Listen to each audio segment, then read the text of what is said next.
लक्ष्मण की मृत्यु पर सीता माता क्यों मुस्कुराईं? रामायण का छुपा हुआ रहस्य। राम राज्य का युग चल रहा था। अयोध्या में धर्म, न्याय और प्रेम का परचम लहरा रहा था। श्री राम अपने भाइयों के साथ राजकाज में व्यस्त थे।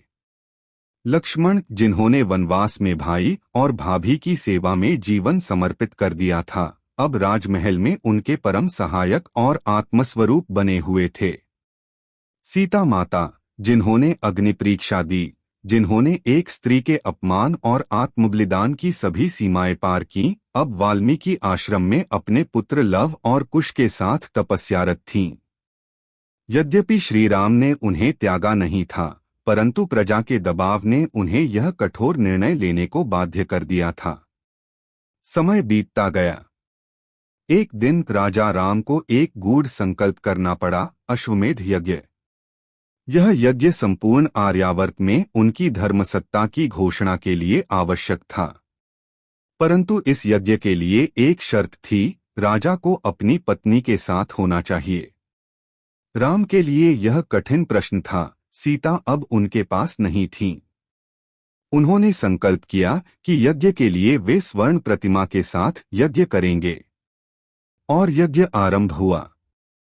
जब यज्ञ पूर्ण हुआ, तब एक दिन ब्रह्मा का एक दूत अयोध्या आया। वह श्री राम से एकांत में बात करना चाहता था, परंतु उसने शर्त रखी, जब तक मैं प्रभु श्री राम से वार्ता करूंगा, तब तक कोई अन्य व्यक्ति सभा में प्रविष्ट न हो। यदि कोई आए तो वह मृत्यु को प्राप्त होगा। राम ने लक्ष्मण को द्वार पर नियुक्त किया, किसी भी परिस्थिति में कोई भीतर न आए, चाहे कुछ भी हो जाए। दूत ने श्री राम से एक महान रहस्य प्रकट किया, समय पूरा हो चुका है। अब उन्हें इस लोक से विदा लेनी है। भगवान विष्णु के रूप में उनका अवतार समाप्त हो रहा है। इसी बीच ऋषि दुर्वासा अचानक द्वार पर पहुंचे। उन्होंने लक्ष्मण से भीतर जाने की अनुमति मांगी। लक्ष्मण संकट में पड़ गए। एक ओर ऋषि का अपमान हो सकता था, जो कि धर्म के विरुद्ध था। दूसरी ओर श्री राम की आज्ञा थी, जिसकी अवहेलना करने का अर्थ था मृत्यु। धर्म संकट में फंसे लक्ष्मण ने निर्णय लिया। उन्होंने दुर्वासा को भीतर जाने दिया। जब दुर्वासा अंदर पहुंचे और वार्ता पूर्ण हुई, श्री राम ने लक्ष्मण की ओर देखा। लक्ष्मण ने सिर झुका लिया, भैया, मैंने आपकी आज्ञा तोड़ी है। अब मेरे लिए मृत्यु ही उचित है। राम के हृदय में पीड़ा उमड़ आई। आंखें छलक आईं। परंतु धर्म के पालन हेतु उन्होंने लक्ष्मण को मृत्यु का वरण करने की अनुमति दी। लक्ष्मण ने सरयू नदी के तट पर जाकर जल समाधि ले ली। यह समाचार वाल्मीकि आश्रम तक पहुंचा। वाल्मीकि ऋषि गंभीर हो गए। लव और कुश स्तब्ध। और सीता मुस्कुराईं। यह मुस्कान कोई उपहास या प्रसन्नता की नहीं थी, यह मुस्कान थी तीव्र अनुभूति की, एक स्त्री के आत्मज्ञान की और सत्य के उद्घाटन की। लव और कुश ने पूछा, माँ, आप मुस्कुरा क्यों रही हैं? लक्ष्मण, मामा का निधन हो गया। और आप? सीता ने नेत्र मूंद लिए और कहा। लक्ष्मण ने जीवन भर मेरे लिए सीमाएं खींची, लक्ष्मण रेखा। आज उन्होंने स्वयं रेखा लांघ दी, धर्म और प्रेम के मध्य। यह मुस्कान नहीं है पुत्रों, यह त्याग का सम्मान है। यह उस स्त्री के मूल्य की पुनः स्थापना है, जिसे समय समय पर परखा गया। लक्ष्मण ने मेरे लिए जीवन में रेखा खींची, पर मृत्यु में वह स्वयं उस रेखा को लांघकर मेरे अपमान का प्रायश्चित कर गए। इसलिए मेरी आत्मा मुस्करा उठी। लक्ष्मण के जल समाधि लेने के पश्चात राम के भीतर एक शून्यता भर गई थी। उनका वह भाई, जिसने बचपन से लेकर वनवास तक और वन से लेकर राजमहल तक हर एक क्षण में उनका साथ निभाया, अब नहीं था। राम के नेत्रों में आंसू तो नहीं थे, पर उनके भीतर एक ज्वाला थी, कर्तव्य और करुणा की टकराहट की। श्री राम ने राज्यसभा को बुलाया। वहां उन्होंने सबके सामने घोषणा की, अब वह समय आ गया है जब मुझे भी इस शरीर को त्याग देना है।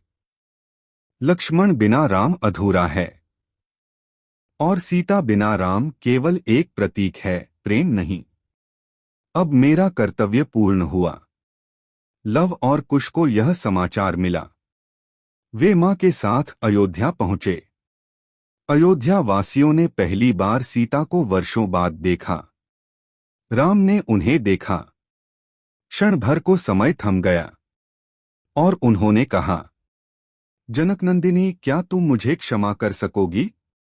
सीता ने फिर से मुस्कराते हुए उत्तर दिया, प्रभु, जो प्रेम करता है वह क्षमा कर चुका होता है। जो क्षमा नहीं कर पाया वह कभी प्रेम नहीं कर पाया। मैंने तुम्हें कभी छोड़ा नहीं, केवल लोक की मर्यादा निभाई थी। आज वह भी पूर्ण हुई। तब सीता ने पृथ्वी से प्रार्थना की, मातृभूमि, यदि मैंने जीवन में नारी धर्म, पवित्रता और प्रेम का पालन किया हो, यदि मैं सचमुच निर्दोष हूं, तो तू मुझे अपने अंक में ले ले।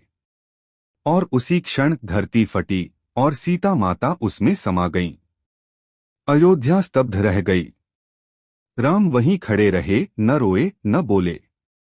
उनकी मुस्कान फीकी पड़ गई थी, परंतु उनके नेत्रों में एक संतोष था। अब सीता को और परीक्षा नहीं देनी पड़ेगी। राम ने राज्य की जिम्मेदारी भरत और शत्रुघ्न को सौंपी और सरयू नदी की ओर निकल पड़े। वे नदी के तट पर पहुंचे और कहा, हे सरयू, तुम साक्षी हो मेरे अवतरण की। अब समय है वापसी का।